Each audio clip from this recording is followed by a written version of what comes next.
In my hand, I have the iPhone 15 Pro versus the iPhone 16. Which one should you get? Now, these iPhones are both incredible. If you get either one of these, you are not going to be disappointed. However, there are a few key differences of which one you should get between the 15 Pro and the 16. 16 is brand new, but where phones are at today, if you go with an older phone, even one generation, two generations back, you are going to be totally fine. So which one should you get?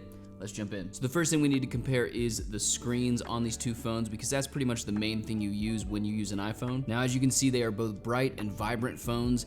They both have great contrast, but one is actually better than the other. When you're looking at these two phones, the difference is the refresh rate. On the 15 Pro, it's got the 120 Hertz refresh rate. On the new 16, the regular base model 16, it's got a 60 Hertz refresh rate. So when you're swiping through with these two different phones, the 15 is gonna be smoother, whereas the 16 is going to be a little bit more jittery. Here's the thing, when you're looking at phones like these, you get used to your screen, and so if ProMotion is a huge deal for you and you want that smooth screen, you can get it. But if you really don't care and like look at this thing, it's still, yeah, it looks a little bit jittery, but it's not that bad. And when you're using it in person, it's just not that big of a deal.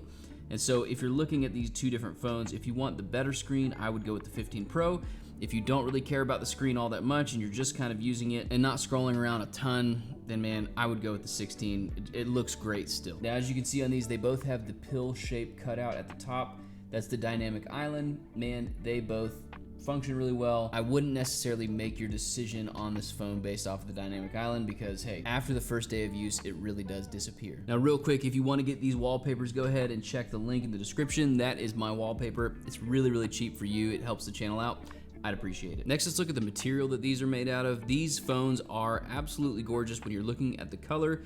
The physical design of these phones is fantastic. I have the iPhone 15 Pro in the titanium, natural titanium, and I have the 16 in the teal color. Clearly, to me, the 16 just looks better. Now, the physical design as well, these things are just absolutely razor thin when you're looking at these phones. They feel very similar in the hand. And on the bottom, they have the USB-C, which is absolutely wonderful because then when you're traveling, you're only taking one cable with you wherever you go. Now, I don't know if you know how big of a deal that is, but having USB-C as a traveler, you know, I just traveled, went to South Dakota of all places, not very fun, but I was able to take one single cable, charge my laptop, charge my camera, charge my phone. That was really, really helpful. So as soon as Apple moved to the USB-C on all their phones, man, that is a huge game changer. And the 16 base model has that USB-C. Now, there is one really big difference on these phones, and that is the camera. As you can see, this one, you know, the iPhone 16, it has the 2 cameras. On the iPhone 15 Pro, it has the 3 with the LiDAR, all that kind of stuff. Now, here's the good news. iPhone cameras have been fantastic for many years, starting with, I think, the 13, and then on, they have just been absolutely phenomenal. All right, so what's the difference between these cameras? The iPhone 15 Pro has the telephoto lens, which just means it reaches a lot farther, and the iPhone 16 doesn't. Here's the thing. Never have I ever used that camera. I love the wide-angle lens. The wide-angle lens on the 16 looks absolutely amazing. And because these sensors are so small, when you zoom in super far, it looks like garbage anyway. So actually for me, I feel like there's not really that much of a loss not having that telephoto lens. Like here's the example right here. On the iPhone 15 Pro, you can see that it has the 1, 2, 3 times like that, whereas the 16 only has the 2 times.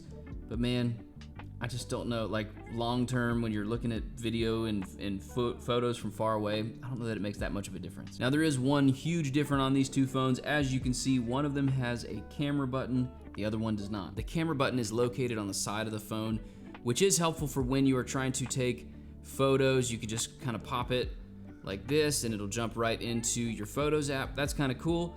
However, for those of us who are left-handed, and we hold our phones like this, it doesn't really work. Now, a lot of people have said that it's in a great place for when you're holding it landscape mode, but when you're in portrait mode, it doesn't work. However, for those of us who are left-handed, guess what?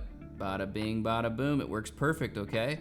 So if you're left-handed, this is the first time in all of human history where things have been better for you. Left-handers, most depressed people, I'll tell you that much. But as you can see with it being right here, if you hold it down, it'll go into a video mode and just start video automatically. That's kind of cool. And like I said, you can change up the different things that it does, like the zoom, the depth, the exposure, all of that. Now here's the thing. That's a cool feature. I don't know how much I'm gonna use it. Honestly, I've been using an iPhone for so long and I've been using it the same exact way for so long that to me, just tapping on the screen is not that difficult. Next, we need to talk about the price of these two phones. They are going to be priced very similarly. The iPhone 16 is starting at about $800, and the iPhone 15 Pro is at like $800, $850 sometimes right now. If you're going to have to choose between these two phones, the question is which one is the better phone? And specifically, which phone is the better one for the money? I honestly think between these two phones, you would just be better off going with the Pro model. Having that extra like smooth screen is really, really helpful. Now, the 16 is like noticeably lighter, at least in my hand, it feels like it right now.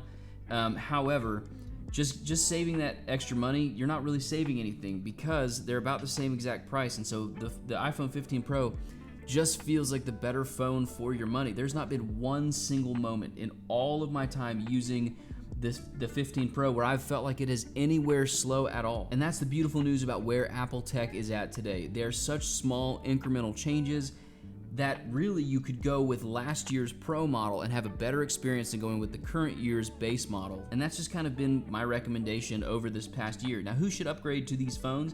If you're still rocking like the 13, that's about like, it's a great phone still. It's fantastic. It still does last. So if you don't have the budget for it, don't upgrade. Maybe if you're on the 12 or the 11, start to consider moving up to the 16, 16 Pro, or even the 15 Pro, like I said. But if you're on a 15 or a 15 Pro, I don't think it's really worth upgrading to the 16 just yet.